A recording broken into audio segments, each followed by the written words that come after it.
was in the 1970s when I started seeing many women who had been on a fasting diet, and something I noticed when I would suggest that they measure their inches around their thighs and hips and belly rather than paying so much attention to their weight. The fat is very light compared to protein and water, and so when they lose weight quickly, it's often the protein that is disappearing.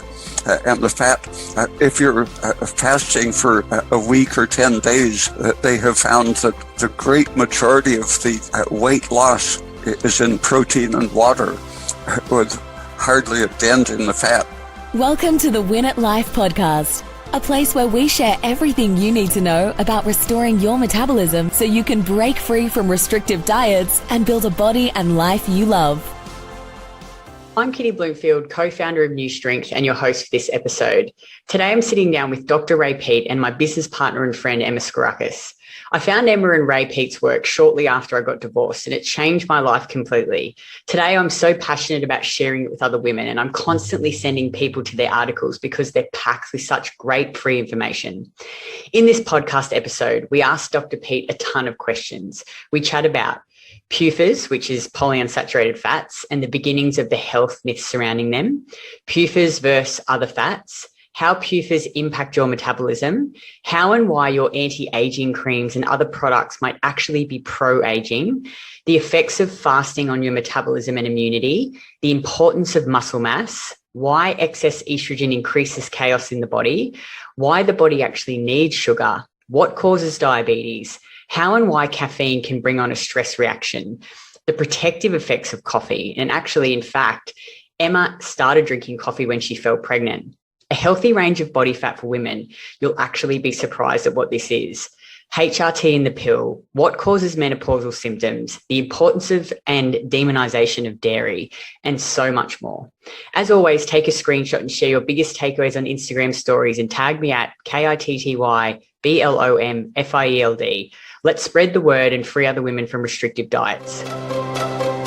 Hi, Dr. Ray Peat, and everyone knows, well, actually, everyone who follows me will know who Dr. Ray Peat is because we talk about him all the time and reference his work. So I've got two amazing people on the podcast today, Dr. Ray Peat and Emma. Everyone knows Emma, my friend and business partner in Saturday. Welcome. Hi. Hi, Ray. Hi. I just wanted to say thanks again for coming on the podcast and answering all our questions. A lot of the women that follow me are like me and have come from a background of super restrictive diets and get really sucked into the diet industry. And I actually remember when I found your work, Ray, and then I also found Emma's. It was at the same time after I'd gotten divorced and I was just punishing myself, eating nothing and exercising like crazy. And then I stumbled across Emma and Ray and started working with Emma, and it really changed my life completely. And I'm really so grateful and super passionate about, sharing it with other people. You just have such a wealth of knowledge. And I always say to people, go to his website, go and read his articles. There's so much great stuff there just for free that you can utilize yourself. So Emma and I have written out a list of questions that our clients, I should say my clients, typically have. So I guess I'll just perhaps read through the questions and then Ray, you can answer them and Emma can jump in when she wants to. So the first one is around polyunsaturated fat. So regarding polyunsaturated fatty acids, oils, PUFAs as we refer to them, and their instability when exposed to heat, light and oxygen that you've educated about for decades in the nutrition realm. How would you explain to someone new to this concern about PUFAs the issues of applying them topically on the skin, and therefore how skincare products loaded with these oils should be reconsidered? Because Emma often talks about, and we talk about, not eating them. But I guess one thing also too that I did for a very long time was used a lot of really crappy moisturizers and things and just rub them on my skin. So I'll just let you start with that question. The PUFA question has been scientifically manipulated since about 1940. At that time, coconut oil was very popular as a butter substitute, a cooking oil. People were doing very well with lots of prepared foods containing coconut oil. But about 1950, the petroleum chemists discovered how to make paint and plastics out of petroleum, and the seed oils such as cottonseed oil and soy oil in particular had been used primarily for making paints and plastics because they oxidize so easily. They solidify. And when the petroleum industry displaced the seed oils from the paint industry, the growers of soybeans and other highly unsaturated oil seeds had to find a new market. One market was feeding them to pigs. They found that they fattened the pigs tremendously. They didn't eat so many calories, but they put on fat much more economically.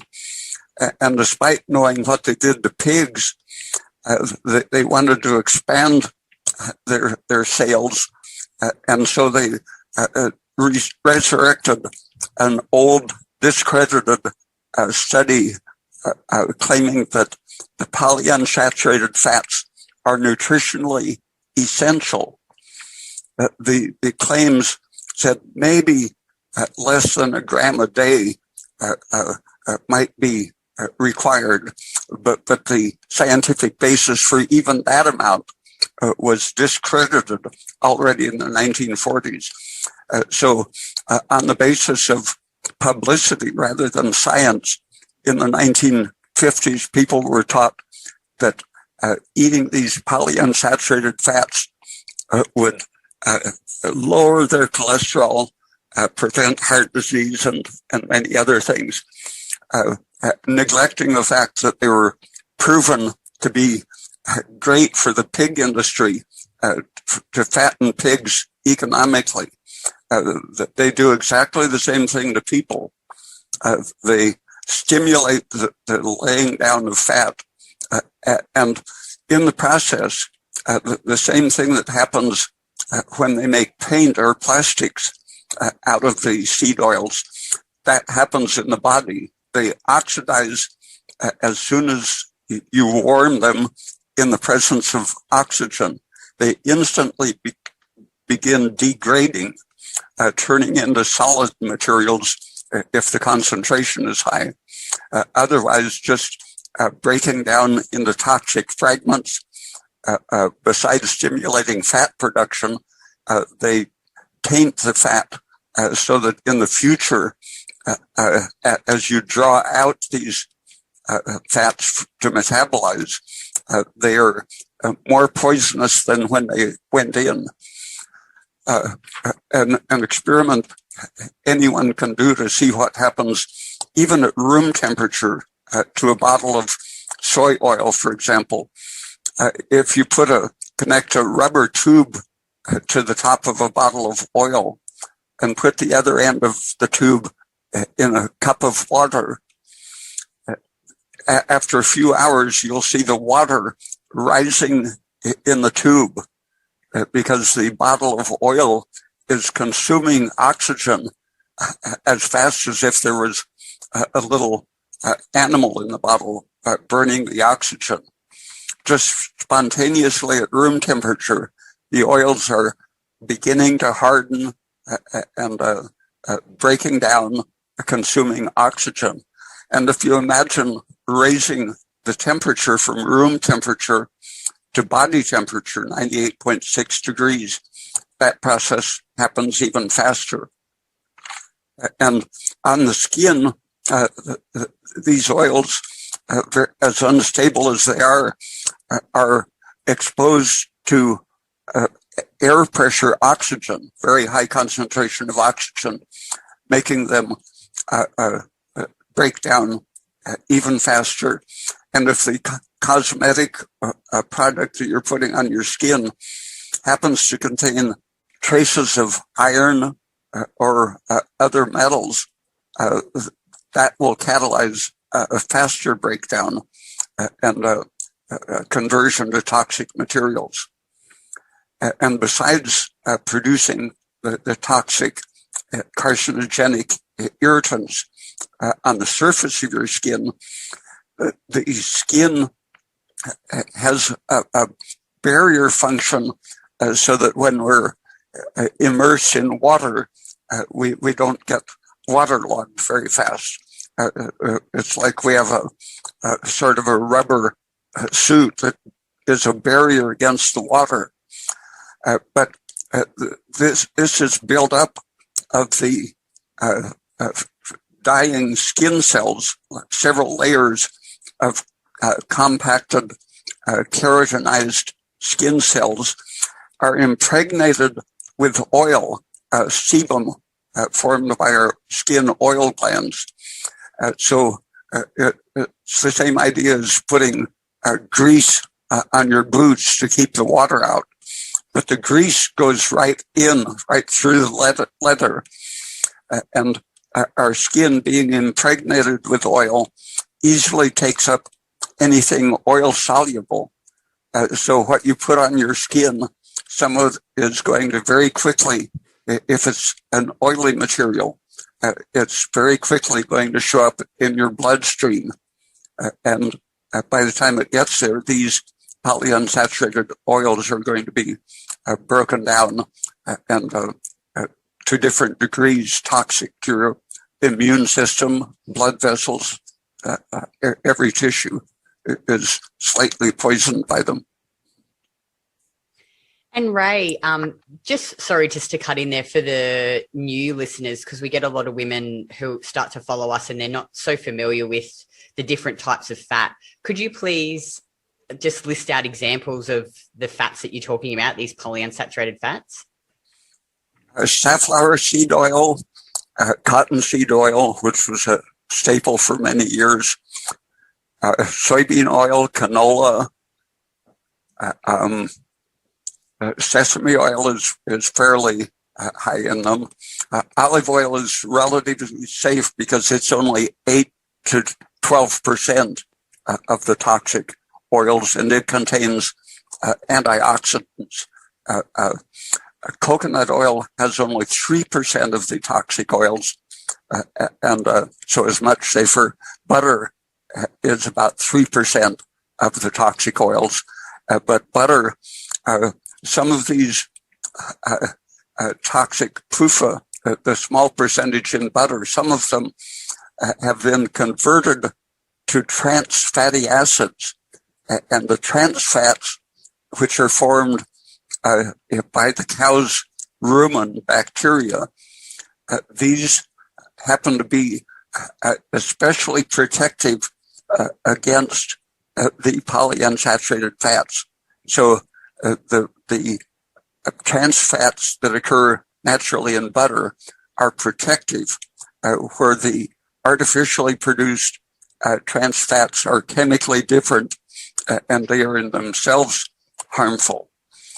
But butter, despite having 3%, has so many protective factors that it's probably the safest of all oils to consume.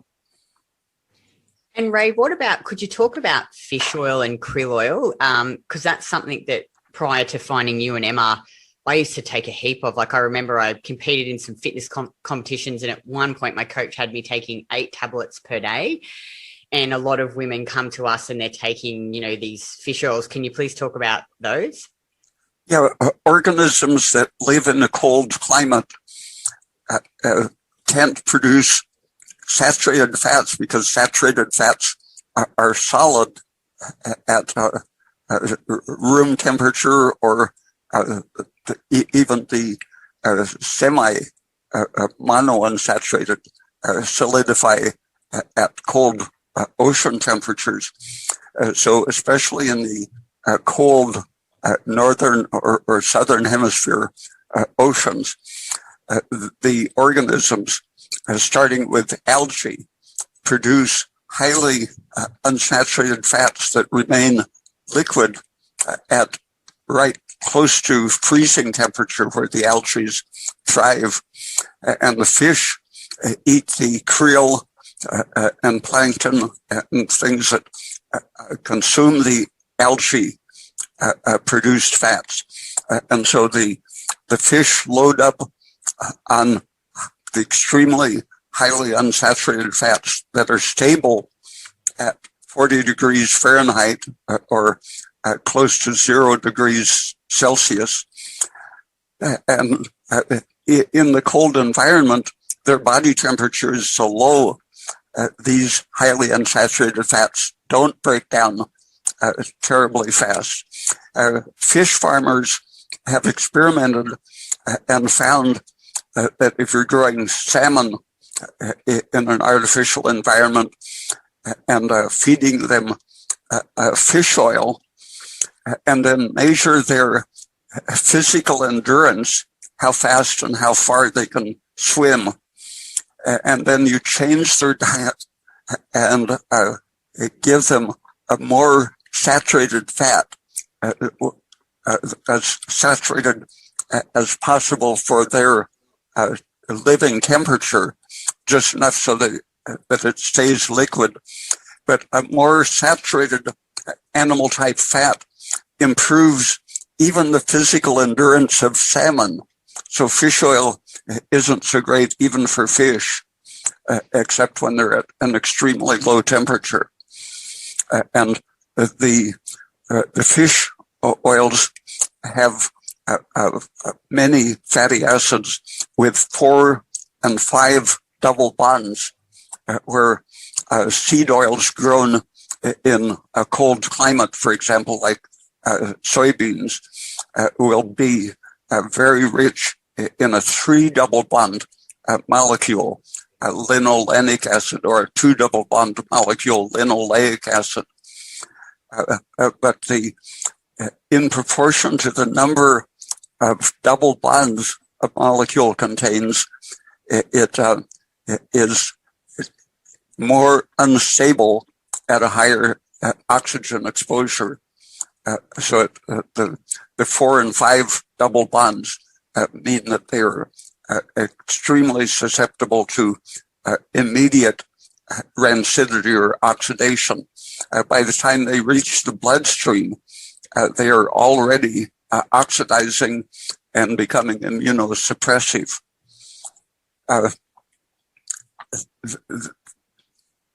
The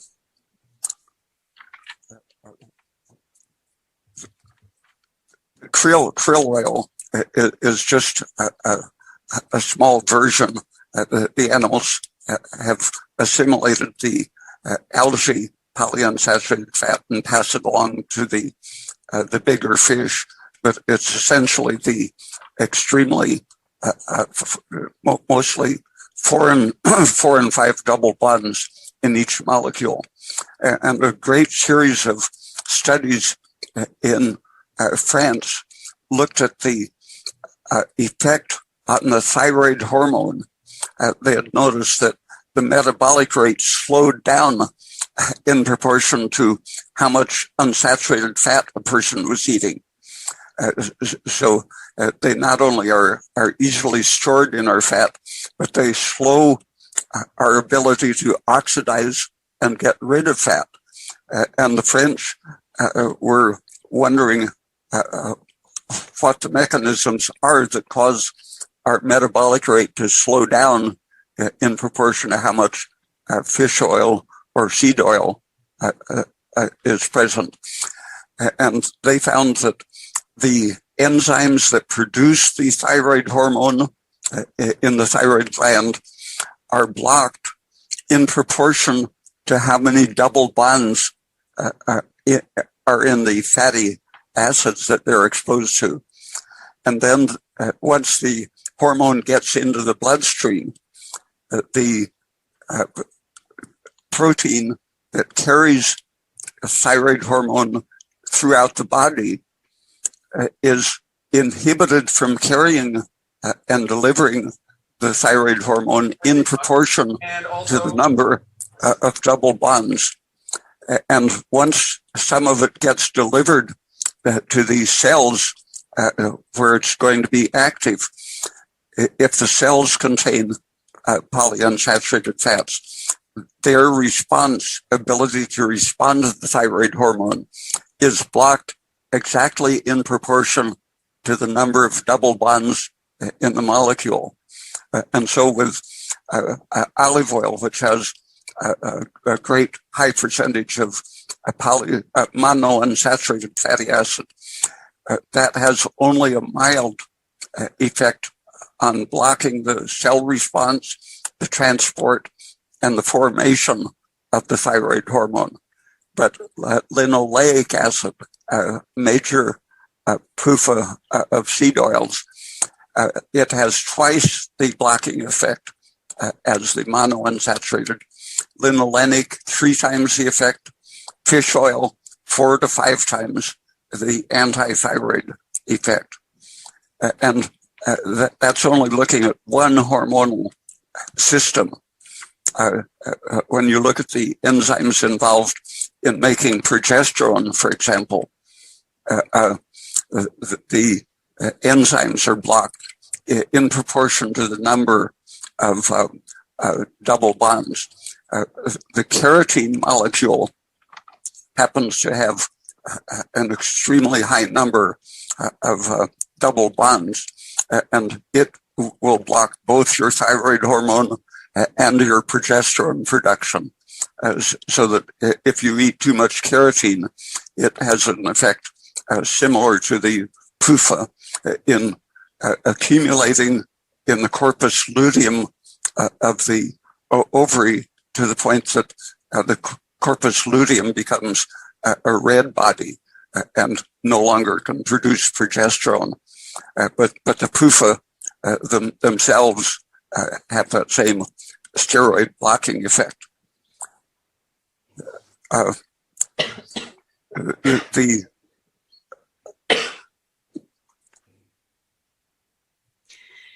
And Ray, could you also, sorry, I know these questions weren't what we sent you, but just as you're talking, I'm thinking about other things that our clients ask us about. What about grain-fed, soy-fed, corn-fed animals versus versus pasture-raised animals? Could you talk about that? Yeah, the reason cows can make their protective saturated fats, they turn the PUFA, which is a very high component of the fats in grass and hay, and even cereals. The rumen bacteria are able to saturate, hydrogenate the naturally occurring PUFA in grass, but the grass, living fresh grass, also contains a large amount of vitamin E in proportion to the PUFA, which grains have concentrated the PUFA, but don't have much vitamin E in proportion. So the cows that eat fresh grass have a lot of vitamin E in their rumen and are able to destroy 98% of the PUFA occurring in the grass, roughly, leaving about 2% for the residual toxic PUFA and some trans fatty acids that are intermediate between PUFA and saturated fats. The grass also naturally contains other nutrients, but the main thing is that the high vitamin E content is necessary for the cow to destroy the PUFA, the great majority of the PUFA. Great, thank you. Emma, did you have any more questions you wanted to ask around the PUFAs and the skin? Yeah. Oh no, look, it just really comes to that conclusion, doesn't it, Kitty, as to why we're doing what we're doing. But with everything considered that you just talked about, Ray, in regards to PUFAs and their potential toxicity, and considering, when we consider that, some of the main pillars of that sort of wellness industry and the anti-aging kind of push, and you look at the PUFA-laden skincare products, the fish oils, eat more salmon, drink your carrot juice, talking about carotene, it should be a reminder to everyone to question everything that they're being sold, and that marketing is a powerful thing, but it's not necessarily based on any fact whatsoever. Just makes you realize that these things that are sold as being potentially anti-aging are perhaps pro-aging. Some of the dermatologists 40 years ago were studying exactly that question. And in one experiment, they shaved rabbits so their skin was exposed to sunlight. And one group of rabbits got a diet high in polyunsaturated fats, the other only saturated fats. And the skin exposed to ultraviolet light with the presence of PUFA wrinkled and aged very quickly. On the saturated fat rabbits, the skin was very resistant to burning and aging. That's because the multiple double bonds act as an antenna reacting to ultraviolet light. And in your skin, when you've eaten something rich in PUFA, your skin becomes hypersensitive to being excited, turned into free radicals, and oxidized by ultraviolet light.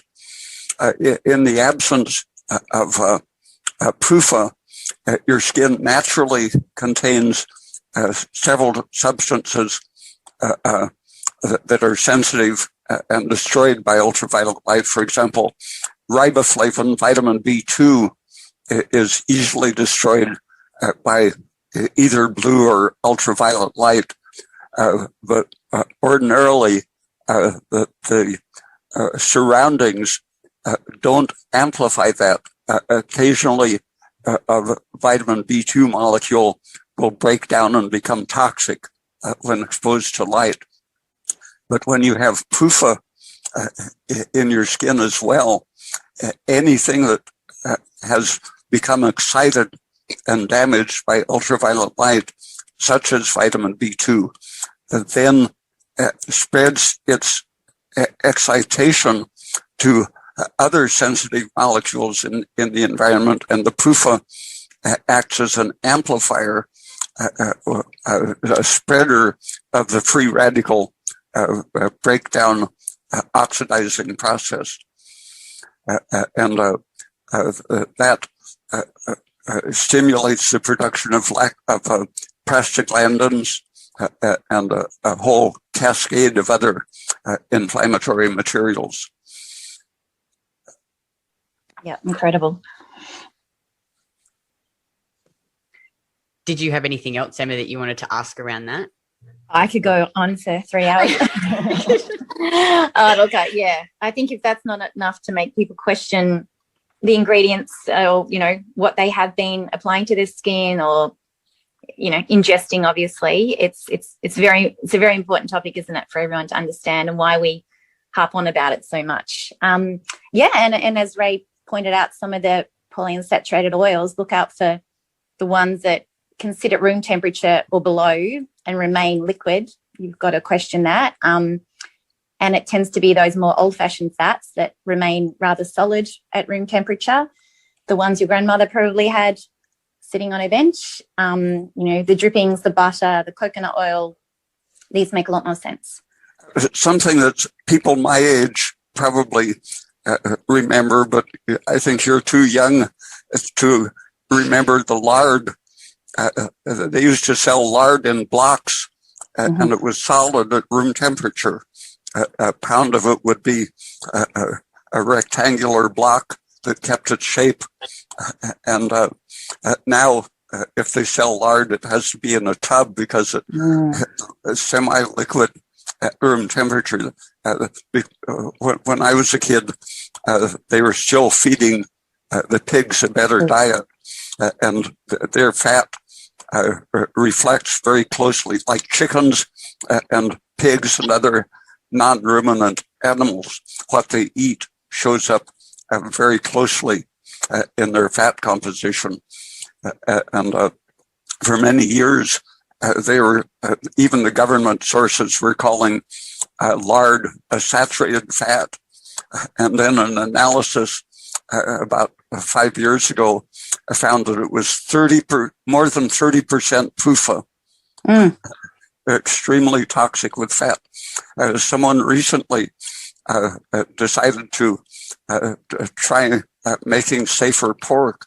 They have a pork farm, and by changing the diet, feeding them residue from, I think, a beer factory and produce from their farms, rather than a soy and corn-based diet, that they had the pork fat analyzed, and rather than being 30-some% PUFA, theirs was slightly higher than butter, 4%, a fraction over 4% PUFA. Wow. So their pork would be extremely safe to eat because of the closeness to our natural high body temperature stable fats. Yep. So even more of a grass-fed tallow would be a better choice, unless you're able to access a high quality lard. Yeah. I remember when I first started working with Emma, and you would always talk about, what your grandparents used to eat. And it made me think back to my grandma, who's dead now. And when we would go to her house, we'd have eggs cooked in butter, and she'd actually squeeze oranges and drain the pulp out for us and cut up fresh fruit from her garden. She made heaps of ice cream and custard. She made the best custard, and she cooked with lard, and she made a lot of roasts and like steak and kidney pie and kidneys on toast, lots of organ meats. And my granddad, which at the time I was like, ugh, didn't like it much, but she really did, eat this way, homemade cakes and biscuits with butter and flour and sugar. And then as she got older, I just remember, someone diagnosed her with lactose intolerance, and she started drinking, almond milk and soy milk, and really moved away from that diet that we used to eat when we were kids, which is so crazy. It's such a shame. Yeah. You would have been doing so well.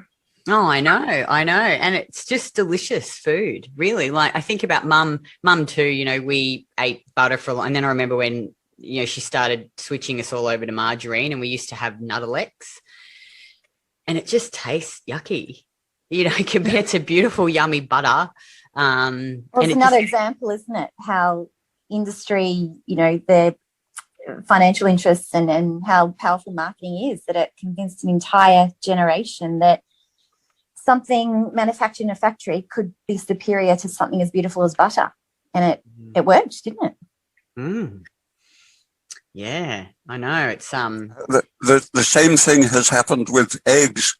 In the 1930s, eggs contained a lot of cholesterol and very little PUFA. But every 10 years or so, measurements have shown that the cholesterol content of eggs has been decreasing, so that they at one time were a high cholesterol food and safe because of the low PUFA content. Now they're an extremely high PUFA food with just sort of a survival minimum of cholesterol, decreasing every decade for 70 or 80 years. So if someone wanted to eat eggs, what should they look for? If you can find them from some farm with independent ideas, like the pork farmer. If they feed table scraps, more saturated foods, and let the chickens graze and find bugs and vary their diet, but basically feeding them more like a human food diet. The eggs taste better. Actually, I've noticed that the taste deteriorates when they brag about the high PUFA content. The saturated fats make them actually taste better, as well as having more of the valuable nutrients. It's also nicer for the chickens. You know, you see those terrible cage farms where they're all shoved into those tiny little cages and they never get to see light. And I think it's just like animal cruelty as well. It's so awful for the animals. Absolutely. Mm. Do you have any more questions on PUFAs, Emma? Or Emma's been working away on the skincare. It's why it's taken her a year and a half. Because she's just been trying to get something that's, just trying to, being free, but it's something. And as we'll probably come to find as we get it out there, hopefully, and help to educate people on these things, I'm sure there'll be a level of backlash in the industry because it rattles what so many products are based on. But it's, the fact that we couldn't find much available that was 100% saturated, there's a need for it. Certainly not an easy task to take on, though, wasn't it? But extremely necessary. But yeah, probably, that's terrific on that information. And if you want to jump into your other questions on diet-related topics. Okay, great. Okay, so the first one is around, a lot of the restrictive fad diets, so fasting, keto, low carbs. I did all of them for many years and literally, starved my body because I was so focused and I wanted to lose weight and I wanted to be skinny and I wanted to be lean. And I just thought that, this was the best way to do it. And obviously I achieved that, but it was very hard to sustain. And I ended up with all of these issues like irregular and painful periods, I had a miscarriage and poor sleep and digestive issues and constipation. So, Ray, so many of the women that come to us and that listen to this podcast have cycled through one or more of these restrictive diets to try and lose weight. Can you please talk about the effect that they have on the female body, on thyroid, on hormones? Because I think women just don't realize what these diets are doing to their body.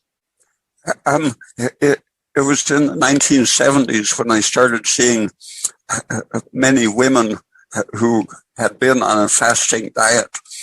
And something I noticed when I would suggest that they measure their inches around their thighs and hips and belly, rather than paying so much attention to their weight.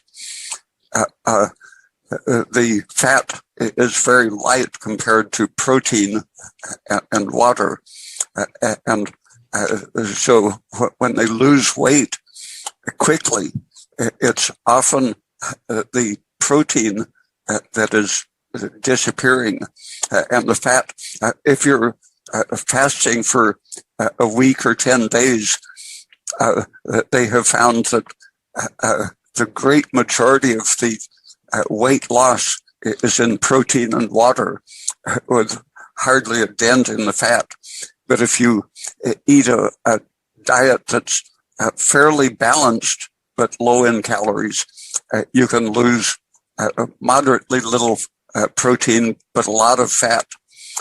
And I was seeing women who, when they would look for the changes in diameter of their thighs and calves and hips, I asked them to contract their calf muscles, and nothing would happen.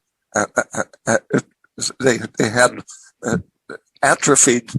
The calf muscle should be very big, approaching the size of a cantaloupe in a big person, big, plump muscle. But these dieters had no visible muscle at all, just little strands embedded in a sort of shapeless, cylindrical mass of fat. And that's because they had been repeatedly on a near fasting diet. They've been destroying their good metabolizing tissue. A study was done on these women who were claiming that they gained weight even on a reducing diet of 1,200 calories a day or even less.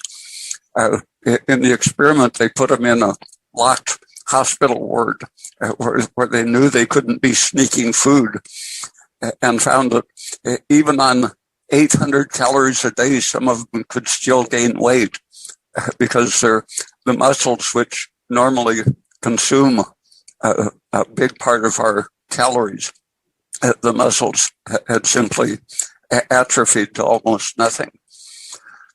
So the first thing to worry about is getting enough protein to rebuild your muscles.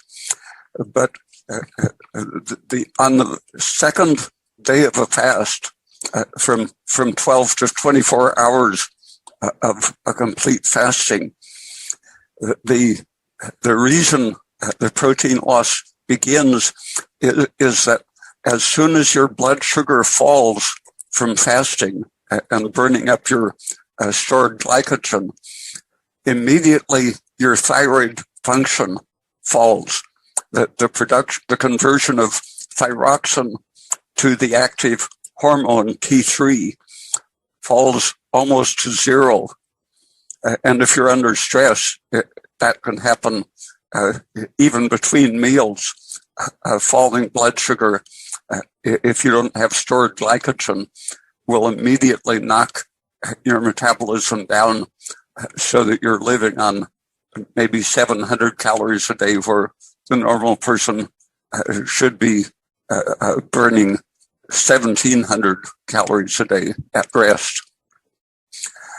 So the thyroid hormone precedes, when your thyroid slows down, the function of that is so that your muscles won't eat up your proteins, converting the proteins to sugar for energy. If you didn't knock your thyroid down, pretty soon your heart and lungs and brain would get depleted of protein and fail to function. So the cooling your metabolism is sort of like going into hibernation when food is scarce in the winter. A bear drops its body temperature, slows its metabolism, and can get through the winter without eating. So the falling T3 activity is defensive in that sense, but it's glucose that is needed in a fair abundance to convert thyroxine to the active hormone. And when that is happening, then you can assimilate protein as protein. Thyroid is actually our basic anabolic hormone. It builds muscle, and in its absence, atrophy sets in. Sarcopenia, loss of the muscles, and immune tissue fails. The thymus is eaten up and converted to sugar at a very early stage of fasting. So you're not only destroying your ability to function and burn calories, but you're making yourself susceptible to all sorts of sickness by damaging the immune system. And once you get your anabolic T3 restored, then the protein in your diet will be assimilated for restoring your thymus and rebuilding your muscles. So Ray, would you, I guess from that then, you talk about muscle is good. It's good to have more muscle or try and maintain that muscle mass? Yeah, the basic thing that happens with aging frailty is the progressive cumulative loss of muscle mass. Muscle is not just burning calories, but it is among other things, it's an endocrine organ. It, when it's functioning well, is actually producing androgen-like steroids. When it's under stress, it's emitting cortisol, making the problem worse by breaking down proteins, by shifting the ratio towards cortisol away from the anabolic androgenic hormones. So would you, because another thing that women do, and I was the same, is I would just do heaps of cardio because I was like, oh, I've got to do cardio for fat loss. And I would I'd get up in the morning and have my black coffee and I'd go and train fasted and I'd do an hour of HIIT training and then I'd do an hour of weight training with no food. Would you recommend that women do some strength training versus, running for hours and hours? Yeah, because in one experiment, people were put on a treadmill at a very moderate fast walking, not even a run. So they didn't raise their pulse rate above 119 or 120 beats per minute. That's barely borderline aerobic activity. But after just 1 hour of that kind of moderate walking, they found that the T3 level had already dropped close to zero. But if the person had a generally good health, after a few hours rest, their T3 would come back because they could get their glucose up and their cortisol down. But it doesn't take very much of the aerobic type exercise to start the metabolic collapse of losing your active thyroid hormone, turning on the catabolic steroids, cortisol. So would you say then, because I do strength training and I also like to get out in the sun and I walk my dog Winston every day. So would you low intensity cardio is okay, like walking and bike riding and, how would you measure that? One thing I try and do is if I'm just breathing through my nose, if I started to run, obviously I would. Yeah, you should be able to keep breathing through your nose. You don't want to get out of breath. And so your nose breathing should be adequate if you aren't exercising too hard.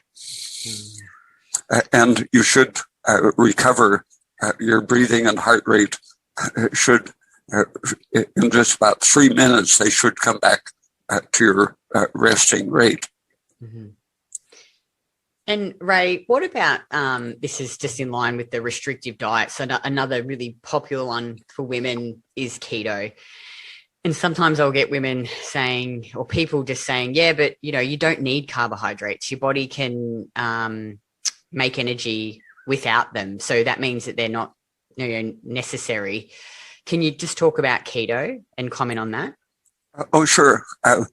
The way your body makes carbohydrate is by destroying protein. And the things we were just talking about, lowering your T3 is one of the things setting you up for a catabolic reaction.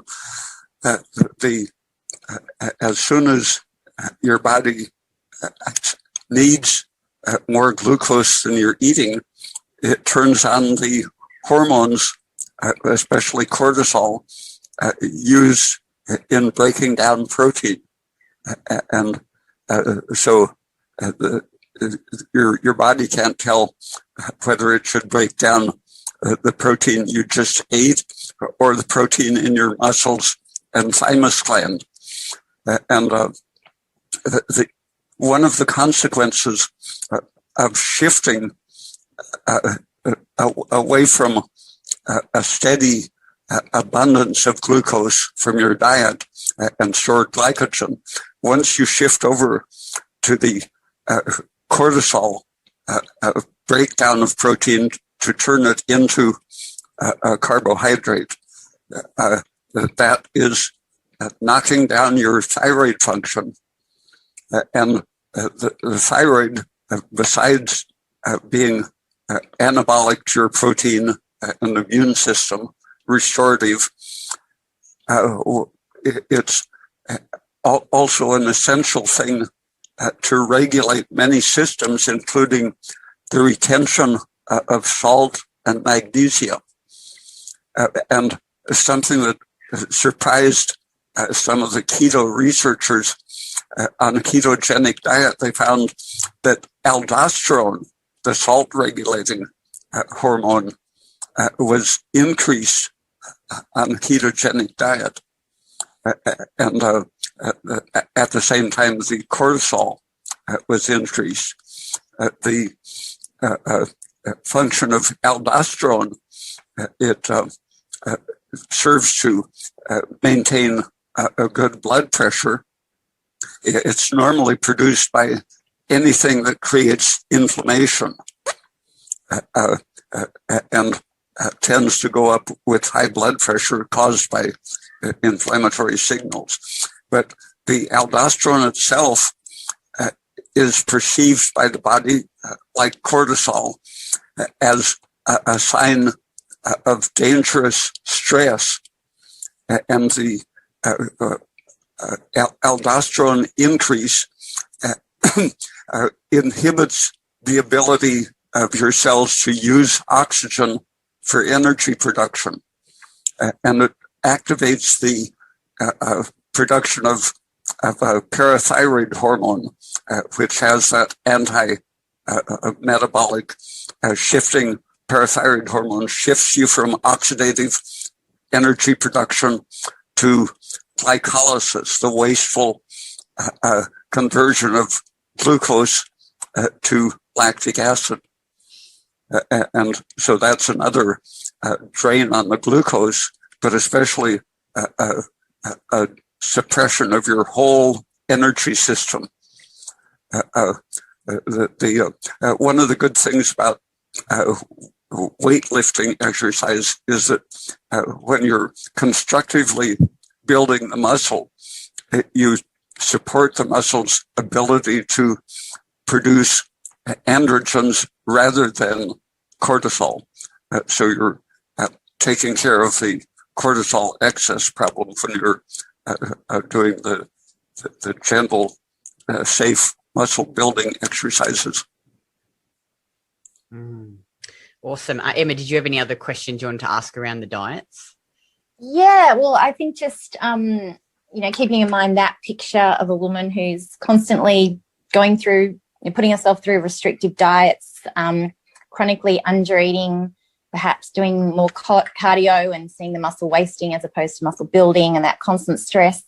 How then does something like estrogen then throw things even worse when you consider, estrogen accumulation with aging, perhaps having been on the pill for many years, perhaps going on HRT post-menopause? How then does estrogen just further create, increasing chaos in that woman's body? In the 1930s, around the time that just before the polyunsaturated fats were discovered to be very toxic, estrogen was considered a toxic inflammation-promoting hormone, and it was only a huge propaganda campaign by the estrogen industry that created the idea that it's the female hormone. Males, old men who are under stress, or a younger man who has had either a traumatic accident or is very sick, man's estrogen will rival the peak estrogen production of young women. So it's absolutely not a female hormone. It's a stress-related or traumatic response hormone. It helps to renew self-production, which seems to be why it's associated with a traumatic injury. It has the effect of creating new cells, and in the uterus, that's what it does. It causes uterine growth and preparation of a rapid multiplication of the lining of the uterus in preparation to receive the implanted embryo. But that function is wound related in effect. It creates a small injury reaction in the uterus to multiply cells, preparing it for the later action of progesterone to mature the cells. And it was very early recognized to be interacting, causing the toxic effects of polyunsaturated fats to increase. And all of the effects of polyunsaturated fats were seen to be amplified by estrogen and vice versa. Estrogen and polyunsaturated fats were both protected against by vitamin E. So vitamin E was thought of as an anti-estrogen drug, as well as protecting against age pigment formation. That was one of the early toxic effects of PUFA, was that it increased age pigment formation exactly the way high estrogen does. So the combination of estrogen with PUFA gave you a maximum rate of that age pigment accumulation, which happens in the brain, all of the organs, as well as on the skin. And vitamin E was found to be anti-estrogenic and anti-age pigment formation. It will even help to remove the pigment once it is developed. But more recent research has found out one of the other interactions between highly unsaturated PUFA, such as in fish oils, and the effect of estrogen. Very similar to the way they interact with preventing the transport of thyroid hormone through the bloodstream. They act on the proteins that transport estrogen through the bloodstream, loosening, preventing the binding by the transport protein, liberating the estrogen in proportion to how much of the highly unsaturated PUFA you're exposed to, liberating the estrogen to go into cells and produce its estrogen effects. So several different levels are known in which PUFA and estrogen interact to interfere with oxidative metabolism, to disturb just about every differentiated maturing function of the organism. X-rays, ionizing radiation, for example, synergizes both with polyunsaturated fats, which are sensitive to any high energy radiation, and synergizes with estrogen effects. And all of those effects are protected against by both vitamin E and progesterone. Fabulous. Yeah, thank you. I guess it goes to show as a reminder for women who've gotten to a certain place and they're not feeling good about themselves or their bodies, and if they can look back and I suppose acknowledge they've been chronically under eating, for decades perhaps, they've probably been on the pill, perhaps exercising in a strenuous, highly stressful way, not to be so hard on yourself, because all of these things collide and, create the situation they're now in, but to, work towards making the appropriate changes as Kitty, teaches. I think give it time. You can't undo 20 years in 12 weeks. No, never. Yeah, I wish. We all wanted to go faster.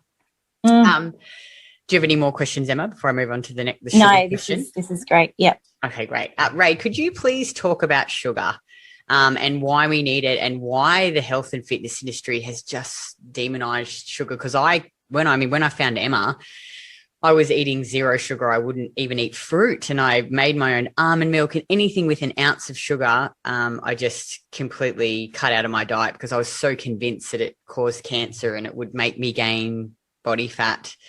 But obviously, Emma helped and you helped to re-educate me, and now I eat lots of fruit and juice and ice cream and custard, and I'm so much happier.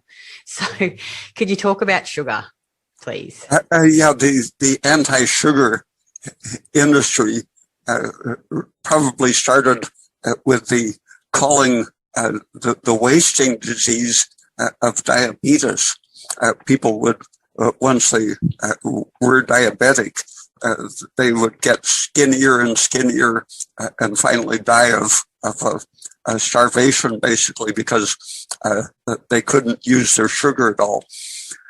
And they called it the sugar disease because the sugar was, the protein was being converted to sugar, but they couldn't use the sugar, and so it would show up in the urine, making the urine sweet. And thinking of diabetes as caused by glucose, fit when the PUFA industry started creating their myth about the essential unsaturated fatty acids. That went with the demonization of cholesterol, which is actually protective against the toxic effects of unsaturated fats. Cholesterol was given the blame for heart disease. And since sugar was given credit for causing diabetes, one particular doctor, I think his name was Yudkin, Yudkin, proposed that the fact that sugar helps to raise cholesterol, that sugar was the demon behind heart disease, where the actual mechanism known is that the breakdown of the polyunsaturated fats are creating, among other things, lipofuscin-like chemicals that irritate and inflame, first of all, the blood vessels, and that sets up a process in which cholesterol is detoxifying, binding to, and to some extent blocking the toxic effects of the polyunsaturated fatty acids. So this famous book around early 1970s added to the demonization of sugar, saying it causes heart disease as well as diabetes.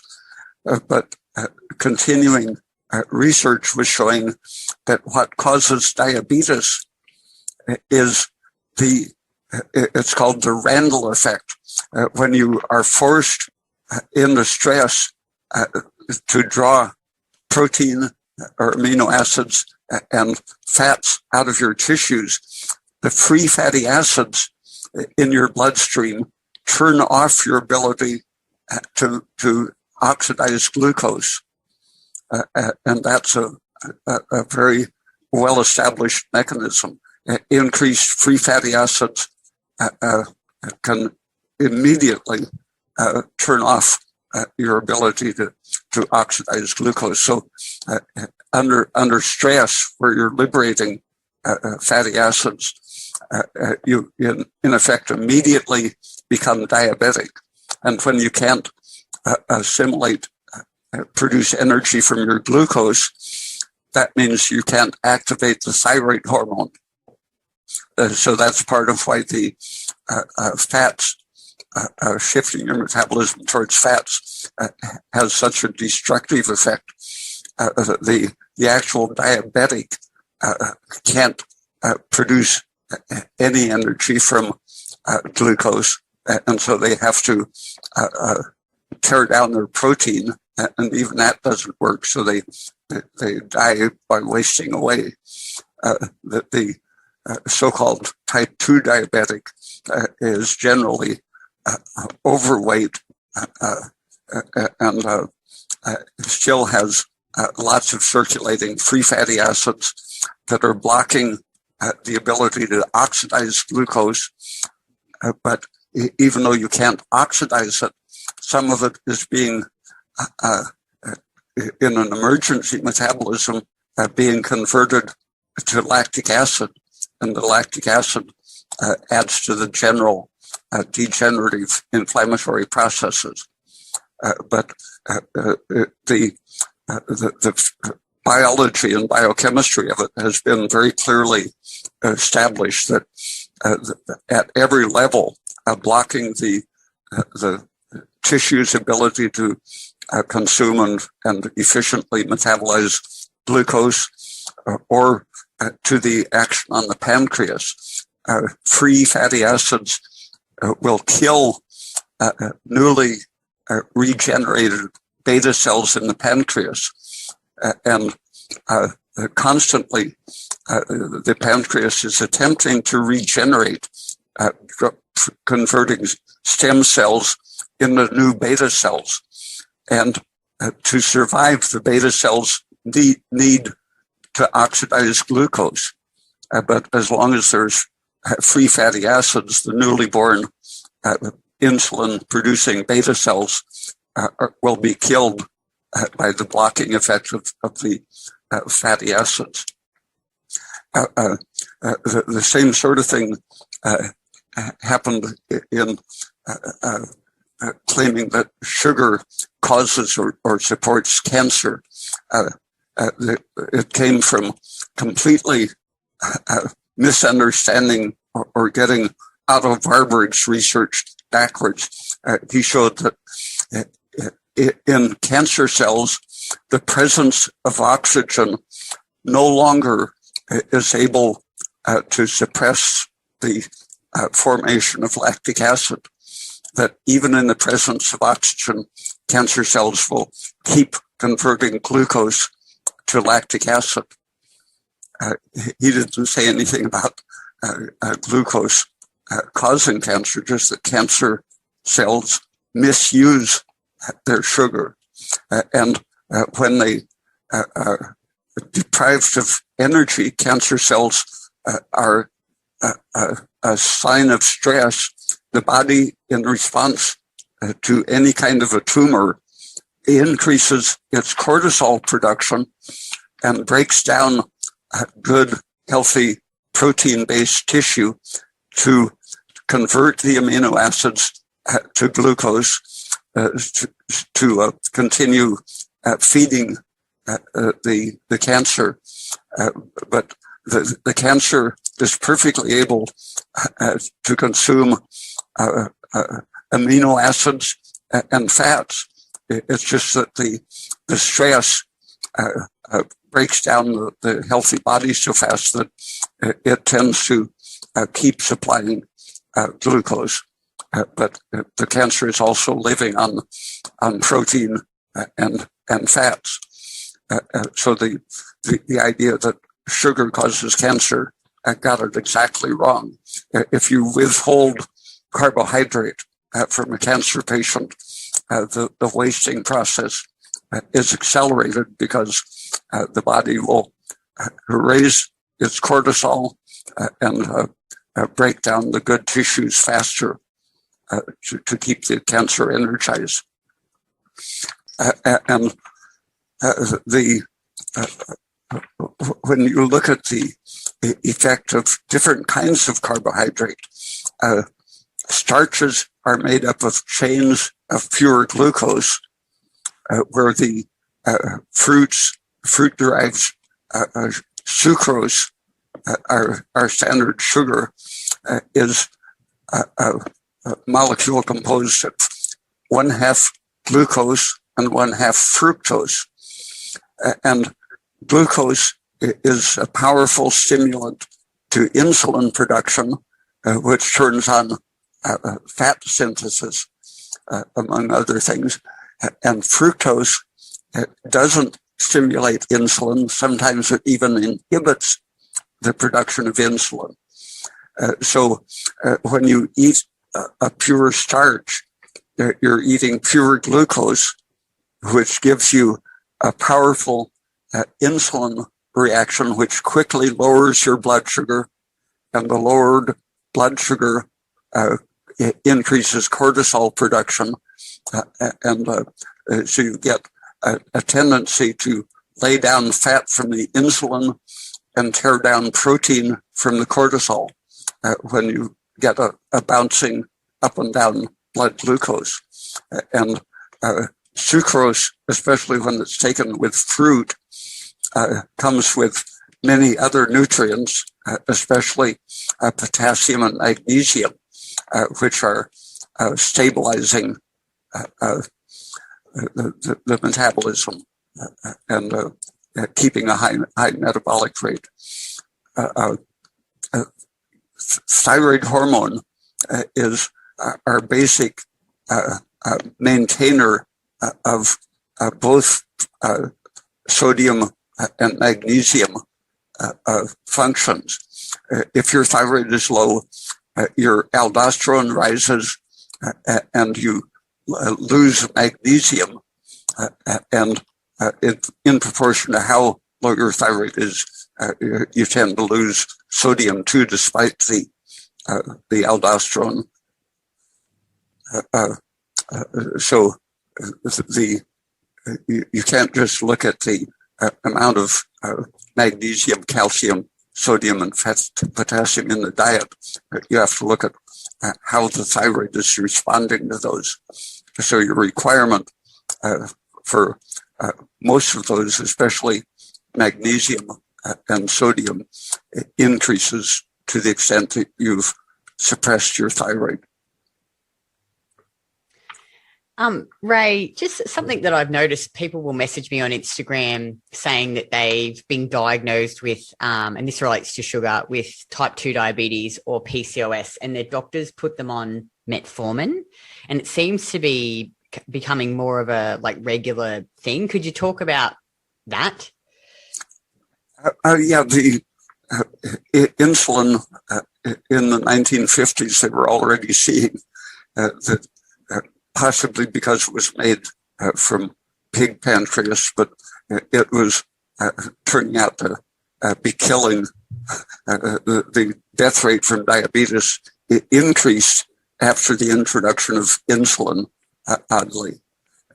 So people were realizing that insulin wasn't doing anything for public health, and they first introduced a chemical that lowers the ability to make energy from glucose, and that caused it to be wasted.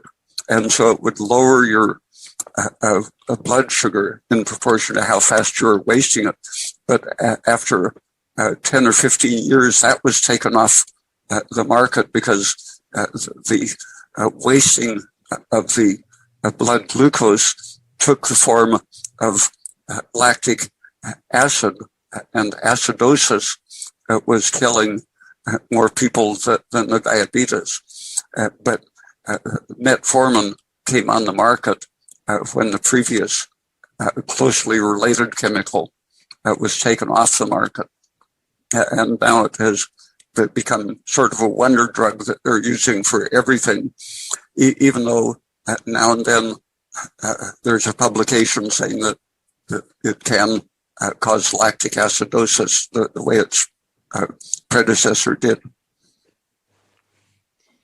And Ray, could you comment on because a lot of women will say, or they think that white sugar, cane sugar, is poison, but they'll say that it's completely different to the sugar found in fruit or juice. So could you talk about white sugar and sugar found in fruit and juice? Oh well, it's mostly fruits do contain sucrose, but a lot of them contain some free fructose and free glucose, as well as other minor sugars. But sucrose in fruits, the main advantage is that it comes with lots of antioxidants, anti-stress factors, anti-inflammatory, the flavonoids, for example, and potassium and magnesium. So it's part of a very complex, valuable nutrient, even with quite a bit of like 1% amino acids that can add to your protein balance. But if you're getting good nutrition, then where a person would think nothing of eating a bowl of white rice or a potato, which contains lots of starch. The idea of getting a similar amount of calories from white sugar has been demonized. But if your nutrition is generally good, there's nothing wrong with white sugar. In fact, it's very low in allergens, so it's safe. It can lower your cortisol when you're under stress, so it has many protective effects. In the late 19th century, there were two doctors, one in France and one in England, who cured their classical wasting diabetic patients who were losing pounds every week of tissue and had maybe a 2-month life expectancy, feeding them all the sugar they wanted. They reasoned they're going to die soon, so why torture them by depriving them of what they're craving? And it happened that giving them a regular diet of beef and potatoes and milk and whatever the standard diet was, as well as any amount of sugar that they craved, they would generally eat 12 ounces a day of white refined sugar as well as their regular diet. And instead of dying in a month or 6 weeks, they recovered, went back to work, no longer diabetic. And when you look at the mechanisms, keeping the blood sugar up to their cravings was lowering their cortisol, stopping the destruction of their tissues, also stopping the poisoning of the pancreas with the free fatty acids. So it actually turned around the fatal disease. It helped them make their own glucose and return to health and a normal diet in just a matter of a few weeks. The myth that glucose or that sugar causes diabetes was sustained and became part of the background of the insulin treatment and then of the metformin. I think fenformin was the preceding very toxic glucose waster. And so, Ray, would you say then, because I remember when I always reference back to studying when I worked with Emma initially, because it was just like all these light bulbs were going off in my head and it just made so much sense. And, you know, a lot of women think, and I used to think the same thing is, oh, I'd cut all the sugar and carbs out of my diet and I'd get all these cravings and I'd just think, oh, why am I so weak? You know, like, how can I stop getting these cravings? And would you say that the cravings are your body's way of telling you that you actually need some fuel and you need some sugar versus that you're weak? And that the cravings for nutrients as essential as sugar and sodium, for example, are very good indicators, close biochemical indexes of your actual need. For example, I used to eat huge amounts of sugar and never gained weight, ate a tremendous number of calories. As soon as I took a thyroid supplement, my cravings for food in general came down to more normal level, and I no longer craved sugar all the time. I could go hours without eating or getting a headache from the drop in blood sugar. The thyroid, by keeping the blood sugar up, will stop the sugar craving, and it even affects the cravings for salt. A hypothyroid woman, for example, suffers from both sugar and salt cravings premenstrually. And after studying the effects of a sodium balance in pregnant women suffering from hypertension and preeclampsia, some studies showed that all they needed was adequate protein and a salt supplement, and their blood pressure and preeclampsia was cured. I saw the similarity in the premenstrual syndrome. Women would restrict their sodium as the doctors prescribed and still retain 5 to 10 pounds of excess water in the premenstrual 2 weeks, swell up and become miserable. And when I suggested, why not follow your cravings? You crave salt crazily during the premenstrual time. Why not try salting food to taste? And the women who did that no longer had water retention or PMS. And same thing happens even in old people. They put them on a salt-restricted diet, and they become unable to sleep normally and retain water and get lots of very serious symptoms. A few friends who were in their 80s heard about the PMS women following their salt cravings, and they tried it. They no longer needed their high blood pressure drugs, and their sleep immediately returned. They could sleep soundly when they were getting enough sodium. It's amazing how we really underestimate the incredible innate intelligence of our bodies, and we've been very much discouraged to just go with our cravings and listen to our instincts. It's sort of, so many answers are right there, but it's yeah. And then as you said, Kitty, when you have these kind of cravings, what is our immediate reaction? It's like, oh, how weak am I? How, you know, I mustn't succumb to them, instead of going, wow, what's my body trying to tell me? Cultural conditioning has created a great fear of both sugar and sodium. And that same sort of cultural distortion deriving from totally unbiological purposes. It has demonized milk. There's great political ideology growing up.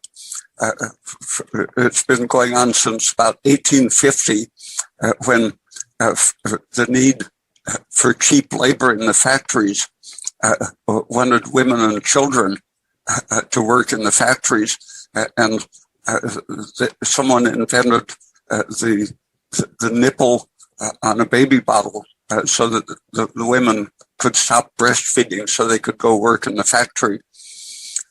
Those outside pressures convinced doctors that breastfeeding was bad. In the 1930s, my aunt was a nurse at that time, for example, and she was taught that she should feed her kids the approved nutritious synthetic formula.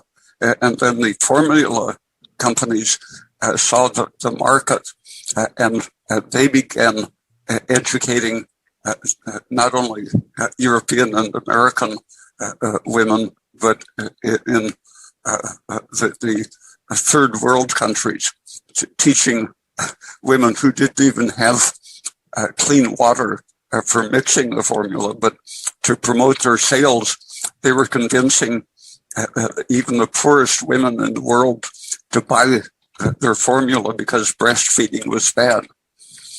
So for about at least 50 years, the medical indoctrination, which they don't want to recognize that ever happened, the medical profession prefers to erase that from their history.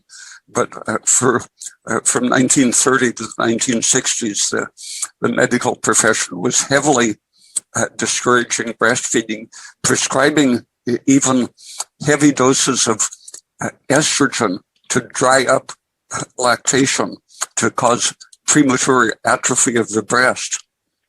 And lots of women died from blood clots and strokes in the time when they should have been lactating because of the treating them with such high doses of estrogen. And finally, in the 1960s, 50s and 60s, studies were being done showing that breastfeeding produces better development of the face, the shape of the mouth, and jaws is altered when a bottle is substituted for breastfeeding. And the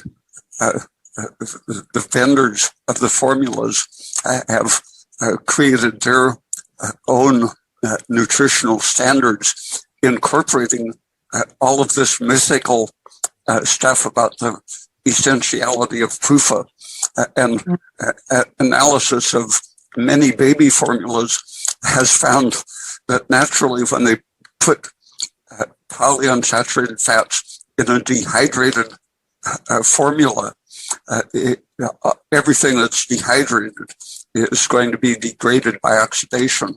And so if there's PUFA in the powdered formula, it is highly oxidized and toxic. But that's sold to the public because supposedly it's an essential nutrient. But what they're selling is a highly degraded form of it. Isn't that scary to think of all these women who are formula feeding their babies and that have no idea? It's just encouraged. It's a big reminder, isn't it, that we need to, keep practicing common sense. The marketing is strong and the pressures are strong, but it's bring it back to simplicity. Mm. Do you have any more around the sugar before I move on to the next question, Emma? No, that's fantastic. Yeah, it's good. Eat the sugar, everyone. Plus, it tastes yum. And when you crave it it for a reason. Yeah, just stop it. And obviously, I mean, it's again common sense. But when you get that overwhelming sugar craving, it's just don't necessarily reach for the donut in the office, but keep the fruit bowl full. Drink some orange juice. Add a bit of extra sugar to your coffee. Choose your better forms of sugar, but it's necessary. It's your body screaming out and warning you that blood sugar levels are crashing and stress is about to elevate. Oh, speaking of coffee, that reminds me that a black coffee on an empty stomach gets into your circulation so fast that if you're on the borderline for stress, the caffeine accelerates your burning of sugar, and so it can bring on a stress reaction if you don't accompany it with food or cream and sugar or something like that. And the coffee itself is one of the most powerful anti-stress factors in the world. It has just about every protective function that you could imagine. For example, it will, if you use it on the skin or have enough from internal use of coffee, the caffeine is powerfully protecting against PUFA breakdown in the skin. It quenches and blocks free radical damage, is both anti-inflammatory and antioxidative in the skin, protects against skin cancer, and keeps the liver functioning against all kinds of stressful factors. So coffee isn't just a stimulant drug, but it's an extremely powerful protective factor. Actually, on that topic, Kitty, you and I were just discussing this recently, but this is for me way back in my first pregnancy when I discovered Ray a couple of years before that. But we were talking about coffee, and I'd never been a coffee drinker because I was in the health world and coffee is not a good thing, apparently, or so I thought. And the more research I did, the more I figured that actually coffee is incredible. So when most women embark on pregnancy, one of the first things they're recommended is cut back on or avoid coffee completely. I actually took up coffee drinking as I was pregnant. And that's when I brought it into my diet, having learnt about all its protective factors and the importance for the baby's lung development and so many other things. So I was doing the opposite, but that's when I learnt to embrace coffee and, haven't let it go since, obviously, because you come to love it as well. But it's, quite a controversial topic because it's one of the first things recommended to a pregnant woman to cut out. It's really important to make sure that you don't go at it too intensely until you give it a chance to work. A friend of mine was sure that she would get the shakes and feel very stressed if she had even half a cup of coffee, but she was taking it on an empty stomach and not using cream or sugar in it. I suggested that she start with a small amount, adding cream and having it with breakfast. In just a few days of doing that, suddenly her whole problem of keeping her blood sugar up, having all of the stress symptoms that she normally had if she didn't constantly eat during the day, after just 2 or 3 days of getting the right use of coffee, she was able to go all day without the shakes, and her endurance greatly improved. No more blood sugar problems. Absolutely. And this is another reminder about context, isn't it? You don't talk about something in isolation, but when something like coffee is done correctly in a person who's got relatively stable blood sugar levels and it's eaten with or after food and sugar and milk or creams involved, coffee should actually calm a person as opposed to induce stress. And if it's inducing any kind of stress whatsoever, you should reassess, pull back and look at your diet as a whole and how you're doing it, because it should be something that, only adds to your well-being when it's done correctly. Even I notice now, because obviously before I met you and found Ray, I was, getting up, drinking the black coffee, empty stomach. Now I'll have a big breakfast with eggs and parmesan cheese and lots of fruit. And then I'll have the coffee and I have a cup of milk with it and I have sugar and collagen. But even now I notice if I don't have adequate carbs with it, I notice that I get low blood sugar symptoms after. But as soon as I add more fruit or add more sugar, I feel nice and balanced after. It's just really interesting. I think when you just even experiment on yourself, you can notice these things. I got conscious of the effects of protein. One morning when I had to be in a hurry, I ate just a couple of scrambled eggs and didn't have my usual milk and juice and at that time potatoes or something with them. And for the next several hours, I was having extreme hypoglycemia. And I realized that that very often happens with eggs. Dieting women will very often have a breakfast of nothing but eggs, and that powerfully stimulates insulin, and you get a rise of insulin without sugar to back it up. And so very quickly after eating 2 eggs, you can suffer hypoglycemia if your liver isn't well stocked with glucose. So with 1 egg, I find that it takes at least 10 ounces of orange juice not to have a drop in the blood sugar. So with 2 eggs, it's more like a pint of orange juice to balance it. Yeah, I think because women are so, and we've talked about the sugar and carbs, like I used to be so scared of sugar and carbs, but when I actually started to track my food and experiment, I realized, how much carbs I actually needed. And, obviously in time after I, ate more and stopped flogging myself with cardio and doing more strength training and just lowering all the stress, it seemed like my body's ability to handle carbs just became better and better. And now, I eat quite a lot of carbs, and sometimes I even surprise myself and think, oh wow, it's amazing how much I actually eat now. But I think so many women are so scared to eat carbs because they've just been so demonized, or they've restricted for such a long period of time. Their things have all been, their metabolism's down regulated, and as soon as they eat the carbs, they start to gain weight. And like women, I think we're all, anyone who's dieted for a long period of time, we just get so obsessed with our weight. And I think a lot of women find that hard initially when they're introducing the carbs. Would you find that too, Emma? Oh, sorry. Yeah, absolutely. It's something that they don't want to see even a kilogram appear, but perhaps their, impression of themselves and where they should be is warped by what they see in social media.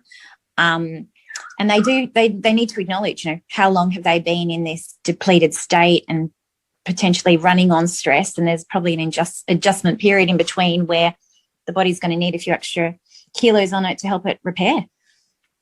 And Ray, this relates just to this question. It's not in the questions, but it just made me think of it while we're talking about weight and body composition. You talked before about taking the measurements and looking at the body composition versus the weight. What would you say is a healthy range of body fat for a woman? Like being obviously too super lean isn't very good, and being severely obese isn't good. What do you think is a good range? The fat produces some very important hormones when you aren't under stress. And so fertility, for example, requires a certain percentage. And generally, it's the subcutaneous fat that is typical of females around the hips, in particular. Hips and thighs should be very well padded with subcutaneous fat, and something around 30% of the body fat, body weight can be fat and compatible with health. Wow, that's incredible to think. So what would you say, because a lot of women would go, 30% body fat, that's way too much.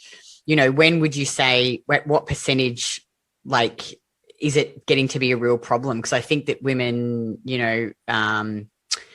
really want to be lean, when how low is too low? The ones that I've seen having problems, it was down in the teens. Wow. So you think, like Emma and I have talked about this, and I know obviously you can't go, there's this exact body fat percentage because everyone's different, and, like you want to look at their subjective and objective measures of metabolism. But would you say that, under 22%, under 23, under 24, like, when does it start to be, you mentioned teens, under 20s, and I've been very low body fat under 20%, and I experienced lots of issues, poor sleep, irregular cycles.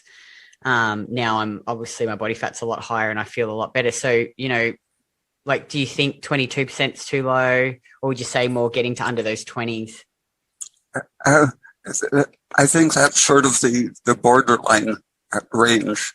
I think people are usually generally feeling better when it's a little over 25%. Probably 25% is safe. Yeah, which is like, I think a lot of women will listen to this and go, wow. Hey, Emma, like you and I, Emma and I were messaging about this because I get lots of questions about it, and women are like, I really want to be lean, Kitty. I want to be lean. But they're also struggling with so many of the other issues. And I think the fitness industry really portrays that like lean look as healthy. Yeah. And I guess it's your priorities, isn't it?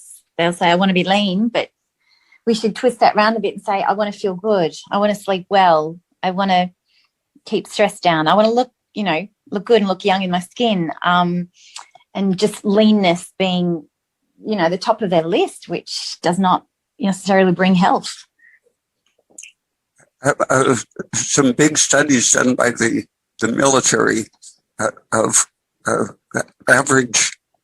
average-sized women and men both.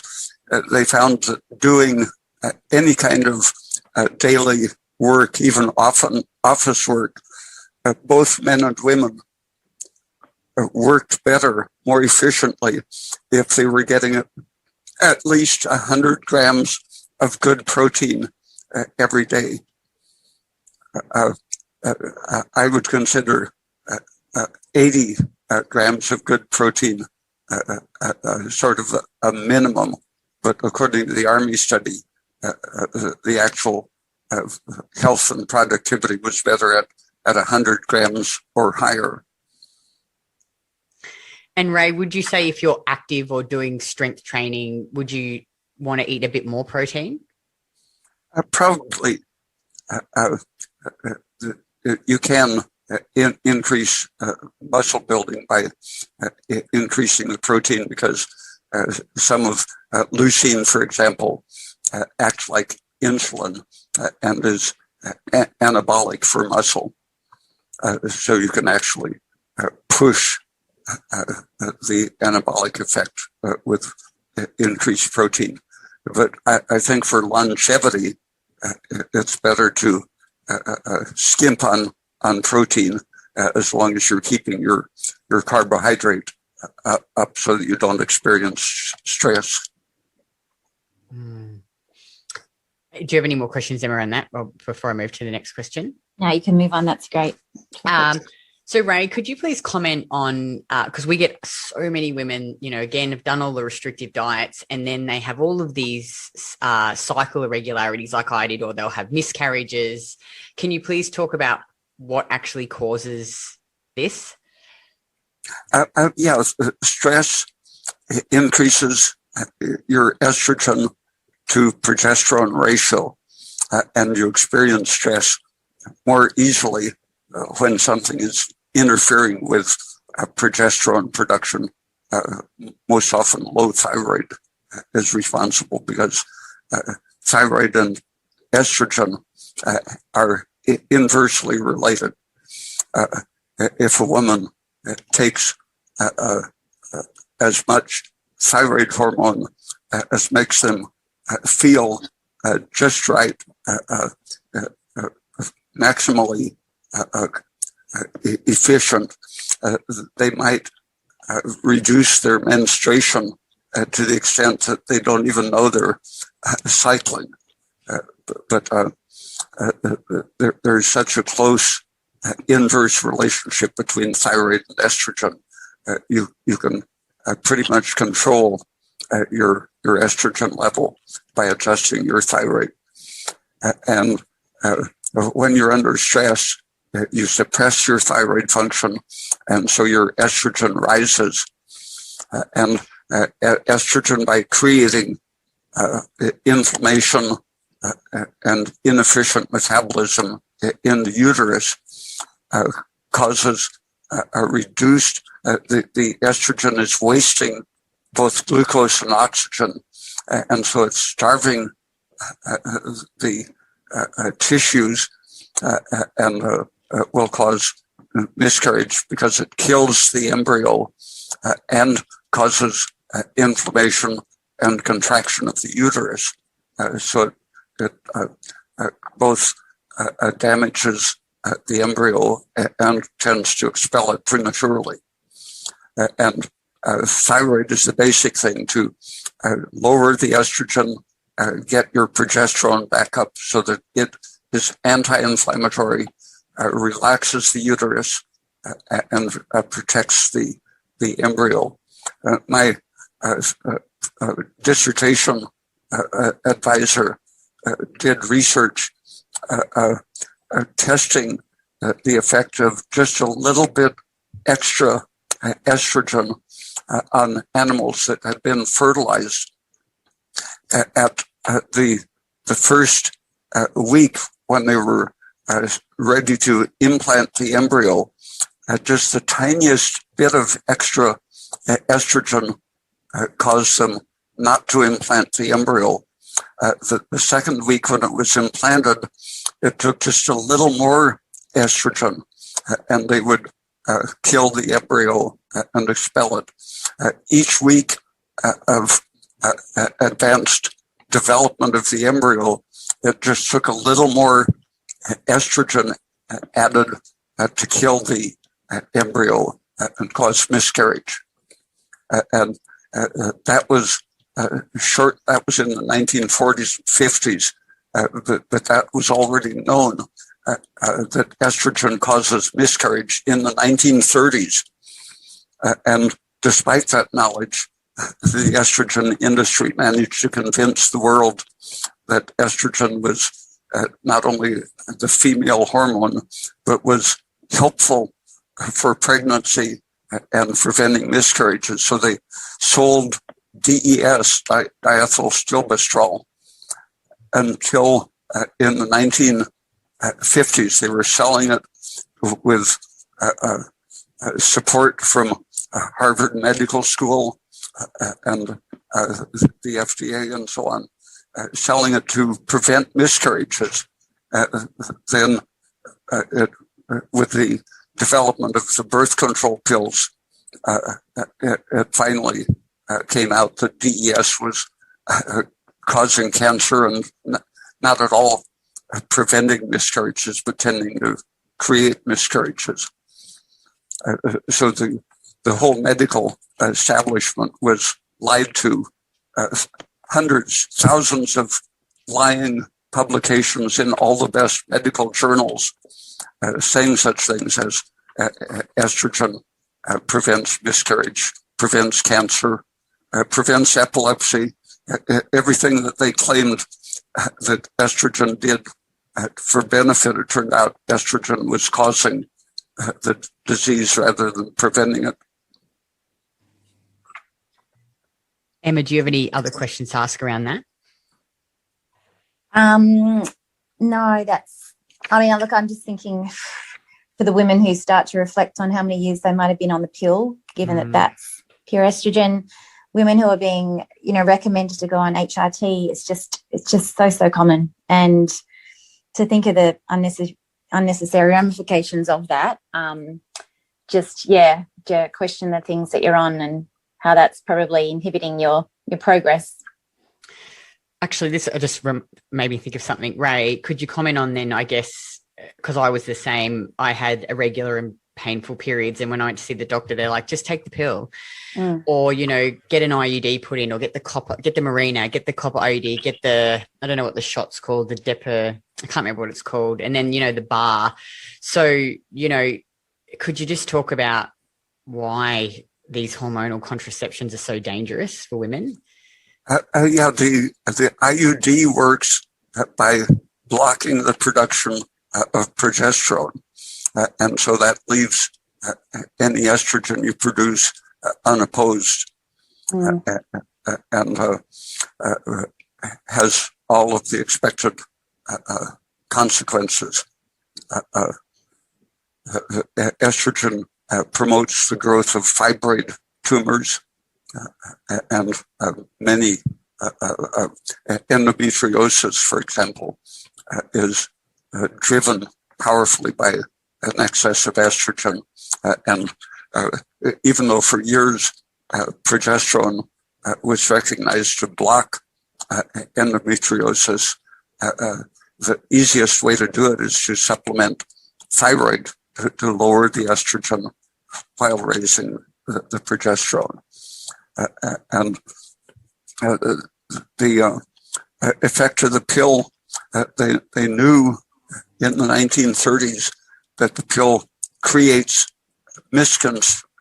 miscarriage, or it kills the embryo even before it can implant. And they didn't want to call it the miscarriage pill, so they invented the theory that it's preventing ovulation. There was never any confirmation that it really prevented ovulation, but it does block the production of progesterone, and so the lining of the uterus is thinner. Progesterone is what thickens and matures the lining of the uterus in preparation for a successful pregnancy. But under the influence of chronic estrogen, first it's killing any embryo that is fertilized, and prevents the implantation because it's depleting the oxygen availability needed for implantation. But it continues to block the formation of the corpus luteum, which makes progesterone, and so you just don't have any thickened lining to menstruate. Yeah, it's really sad, isn't it, how so many doctors just tell women to go on the pill, and from such a young age too. Oh, and it's very, it's a convenience thing too for women. And you'd hear it all the time too. You sort of might allude to them, looking into the pill and perhaps questioning taking it. And one of the first things you'll hear from young women is, "Oh, but it's so convenient as a, contraception." But I'd be terrified to come off it. What if I fell pregnant? And all the concerns that way. But look at the bigger picture and how dangerous it is, and is it worth it for the sake of convenience? There's other ways to avoid conception. Think of your overall health and longevity. And Ray, what about menopause? So we get a lot of women message us, and they've been to the doctor and they're going through menopause, and the doctor says, "Oh, you're low in estrogen, you need more estrogen." Can you talk about what causes menopausal symptoms and about this misconception? Yeah, in both animal studies, our lab was working on animal aging, and so the equivalent of menopause was the concentration of everyone's work, and people worked on different interpretations, and the official medical view was that the running out of eggs in the ovary, some doctors still talk about that eggs are depleted and no longer ovulate just because they are used up, because you only have as many as you were born with or that developed very early in your life. And so they blamed the ovary as the source of menopause. But everyone in our lab working on a different part of the problem showed that it wasn't the pituitary particularly. It definitely wasn't the uterus. but the amount of estrogen exposure that the pituitary received caused the pituitary to age. So it was ultimately estrogen aging the pituitary, causing the failure of the uterus to be receptive. But the estrogen effect on the uterus was continued even after the animal's equivalent of menopause. And from the very oldest animals, some of their uteruses showed all of the signs of collagen accumulation, a dark coloring, looking like an exaggerated form of the pregnant uterus, which existed because of aging and senescence, and not a lack of estrogen. And my concentration was on showing that in the aging hamster, all of their tissues showed increased influence of estrogen with aging. And one of our lab people, Terry Parkening, later went on when the assays for the actual tissue content of estrogen became available. He showed that in other animals, the actual tissue content of estrogen increased in old age. I was just showing that the signs of estrogen were all increased in old age. And when you measure estrogen in the blood, the active form of estrogen is oil soluble but not water soluble. And that means it stays inside oil-loving cells and doesn't get out into the bloodstream. When you're detoxifying it under the influence of thyroid and progesterone, progesterone activates enzymes that attach a sugar molecule or a sulfuric acid molecule to estrogen, making it leave the cell, which no longer will dissolve a water-soluble molecule, and it goes right to the kidney and is lost in the urine because it's water-soluble.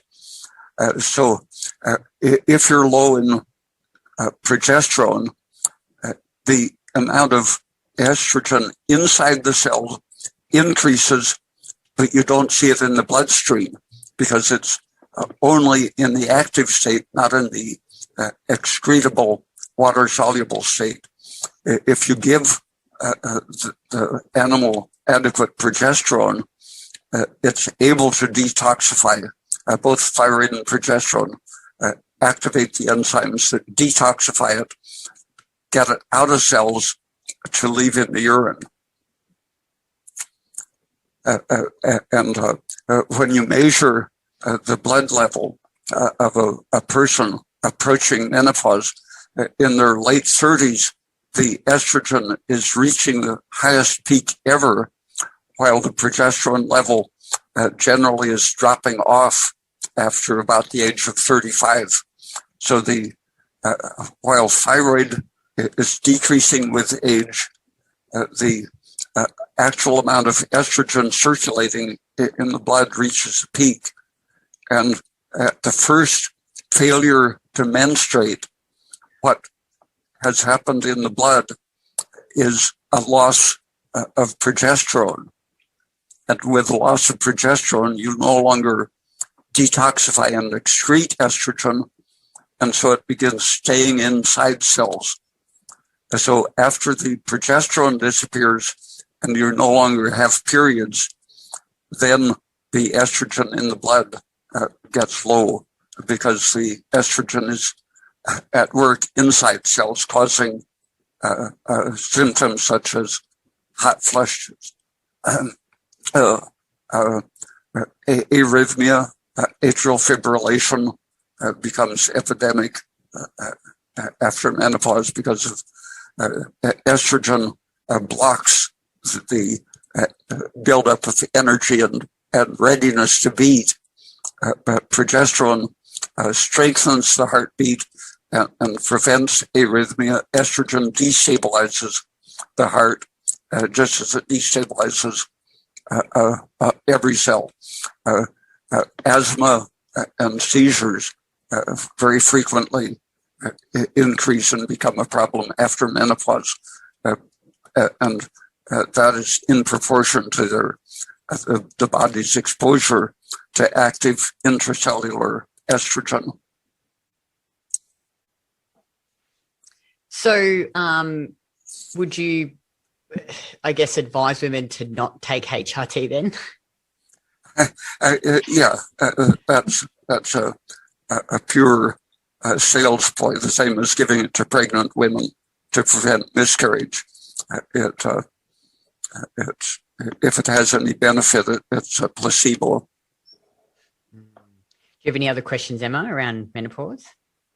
Oh, no. I mean, I could go on and on. I'm conscious of your time, Ray.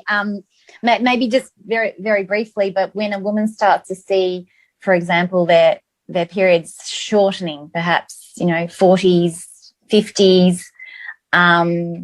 perhaps alluding to menopause coming on, the things that they could possibly do to push out their period length and maintain menstruation. I mean, obviously we want to push out menopause till as late as possible for their own protection. Oh, sure. At one of my talks, there was a gynecologist in his 70s.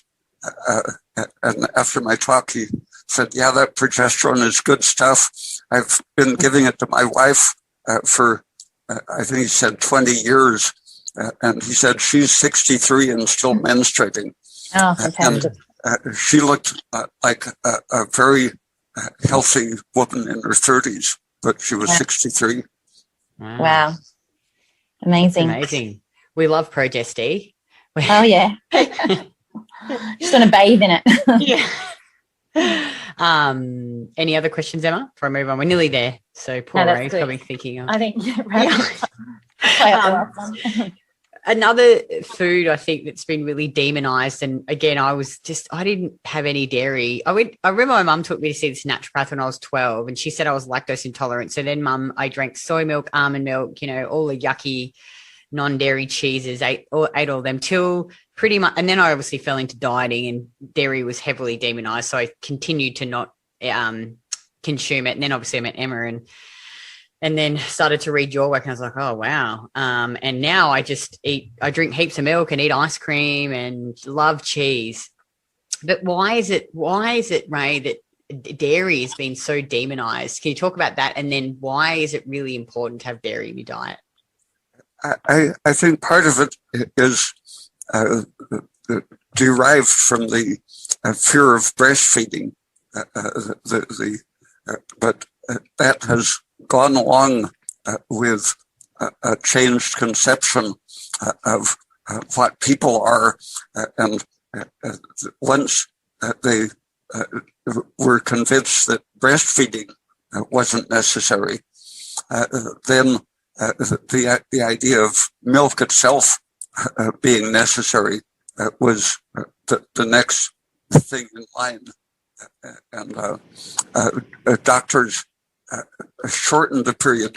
They used to recommend a year of breastfeeding, and that has gradually become shorter, with many doctors now recommending shift entirely to a vegetable or bean-based diet, very horrible toxic diets, replacing continued breastfeeding. Because they're increasingly indoctrinated that milk isn't an essential human nutrient, and that it can be replaced simply with chemical amounts of abstract proteins, abstract fats and carbohydrates and so on, all of which, when you look at them in detail, they're toxic and destructive. And nothing has been even approaching the health-supporting effect of breast milk. But that same negative view towards the absolute importance of breast milk extends to milk. And to call something almond milk or soy milk or oat milk, it's just ridiculous, because what they're equating a milk with any white emulsion that holds oil in a suspension that makes the milk, mimics the water turn white. Has nothing to do with milk. It's really a criminal distortion of language, like selling a petroleum jelly, calling it butter, would be just as realistic and honest. And so a lot of it is driven by that history of antagonism towards breastfeeding, spreading over to milk in general. But I think there's, along that same history, the social meaning of women and femininity has changed. And I think there's a lot of misogyny involved in people who are neurotically hating milk. There are lots of people who refuse to eat anything white, like the white of an egg, because it resembles milk. It has become a real borderline psychotic condition in our cultures. The hatred of milk, very bizarre beliefs grow up around it, and any kind of event that happens gets blamed on milk. Absolutely the opposite of what the real biological effects are. So, Ray, if someone had trouble tolerating milk, so they drank milk or ate dairy products and they got an upset stomach, runs, bloating, gas, why is that? Usually because they're hypothyroid. And the antibodies that are important for governing inflammation in the intestine are deficient if you're low in thyroid and progesterone. And so your digestive system is not flexible. And introducing something that you haven't eaten for years, simply the enzymes aren't there, the energy isn't there to quickly produce those enzymes. And experiments done about 40 years ago in San Francisco in the Chinese ethnic population who are defined as lactose intolerant. The adults have no lactase enzyme measurable in their intestines. They had them start drinking half a glass of milk at a time with meals. And after just a few weeks of doing that, they had as many lactase enzymes in their intestine as anyone. Those few experiments done carefully really ridiculed and dismissed the idea of genetic lactase intolerance. You simply have de-induced the enzymes for so long that it takes an adaptive process supported by a good endocrine function to restore those enzymes. So I guess if you're someone who can't tolerate dairy, then I guess go slow. Is the takeaway when you reintroduce it, just introduce a little bit and then gradually build up? You don't, if you don't have the lactase enzymes, a whole glass of milk can cause diarrhea. But if you take just a part of a glass with a meal, and do that repeatedly, that small amount doesn't cause any diarrhea, so it gives you exposure to the lactose, which induces the enzyme that will metabolize it. The gene is there. All it has to be is induced to begin functioning again. That same thing happens with everything in the system. Like if you keep taking progesterone every day of the month, you induce so many excretory enzymes in the liver that you're excreting the progesterone at an abnormally high rate. That's why the body stops producing so much estrogen for 2 weeks of the month, to let the liver reset its enzymes so that a moderate amount of progesterone has its full effect. That happens with anything you're exposed to. The enzymes will adapt to it if you give the tissue a couple of weeks. Emma, do you have any other questions or anything else to add? No, that's great. Thanks for that clarification, Ray. And I think, again, it sort of goes slow, like you said, Kitty, and it's amazing what the body can do and the functions that can be reinstated when you give the body time. Yeah, it's fascinating. And dairy is so delicious too. I can't imagine now not eating ice cream every day or cheese. It's even the terminology, isn't it? When people call, soy milk or nut milk a replacement for dairy milk, it's but by no way is it a replacement. It doesn't replace the loss of protein, doesn't replace the calcium levels by any means, the minerals. It doesn't even. Yeah. And they all contain polyunsaturated fats that slow your metabolism and increase your tendency to gain fat. Where many studies show that milk, besides the high calcium content and adequate magnesium content, an increase of milk in your diet is the single simplest way to lose excess fat.